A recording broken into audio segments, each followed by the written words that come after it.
Di sebuah desa terpencil yang dikelilingi hutan lebat, hiduplah seorang gadis bernama Clara. Clara memiliki kebiasaan aneh.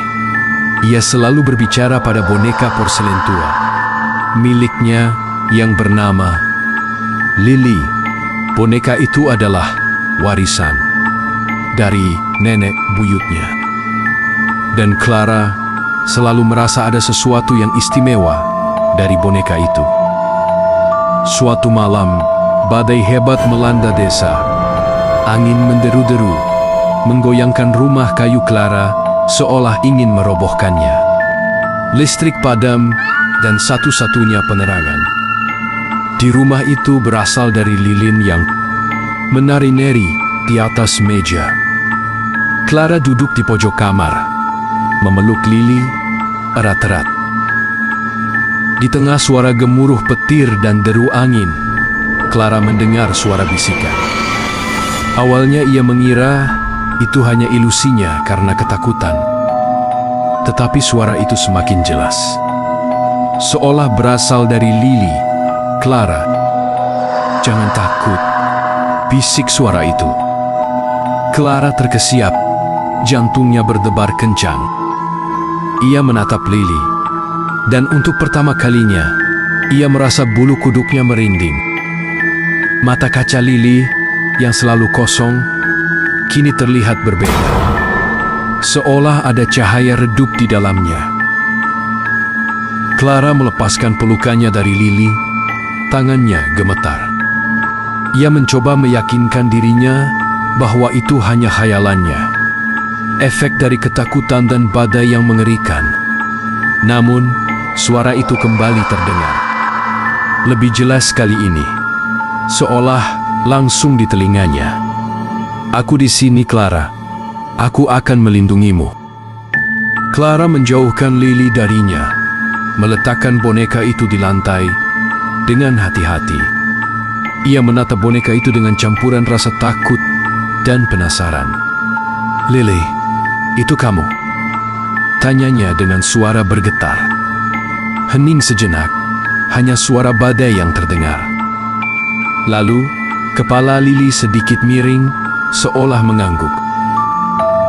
Sejak malam itu, kehidupan Clara berubah. Lily mulai berbicara dengannya setiap hari. Awalnya hanya bisikan, lalu menjadi kalimat-kalimat yang lebih panjang. Lily tahu banyak hal, rahasia-rahasia desa yang bahkan Clara tidak pernah dengar.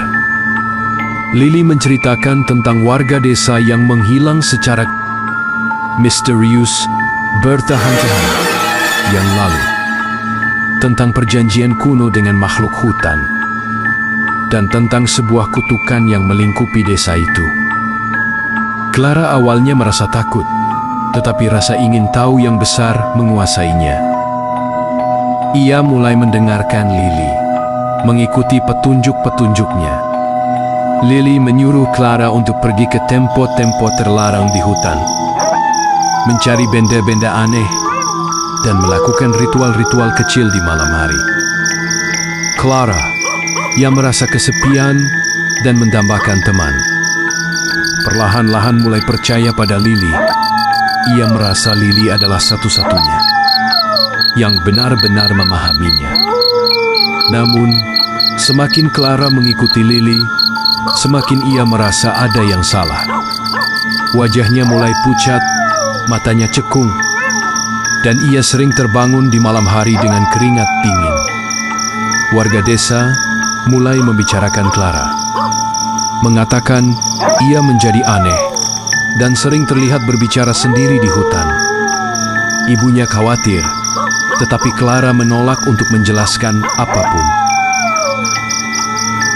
Suatu malam, Lily menyuruh Clara untuk pergi ke sumur tua di tengah hutan, di mana airnya tidak pernah surut meskipun musim kemarau panjang. "Di sana, kau akan menemukan kekuatan sejatimu, Clara," bisik Lily. Clara merasa ragu. Ia tahu sumur itu memiliki reputasi buruk. Cerita seram tentang orang-orang yang menghilang setelah mendekati sumur itu.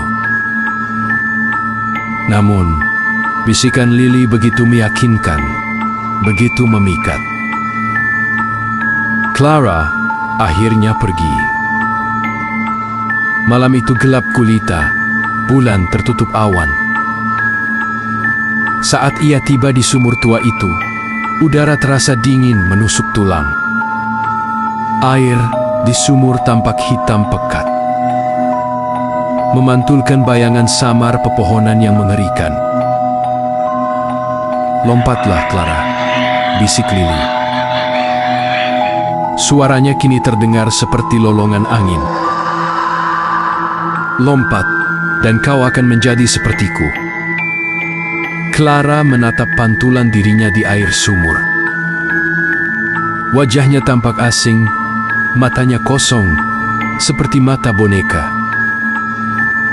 Ia melihat Lili yang digenggamnya, dan kali ini mata Lili berbinar merah menyala. Clara tiba-tiba tersadar. Ini bukan Lili yang dikenalnya. Ini adalah sesuatu yang jahat yang telah merasukinya. Dengan sisa kekuatannya, Clara melempar Lili ke dalam sumur. Suara dentuman keras bergema, lalu diikuti suara jeritan melengking yang mengerikan, seolah berasal dari dalam sumur itu sendiri. Clara tersentak mundur, jatuh terduduk di tanah. Ia menutupi telinganya, air mata mengalir di pipinya. Saat fajar meningsing, Clara ditemukan pingsan di dekat sumur tua oleh warga desa.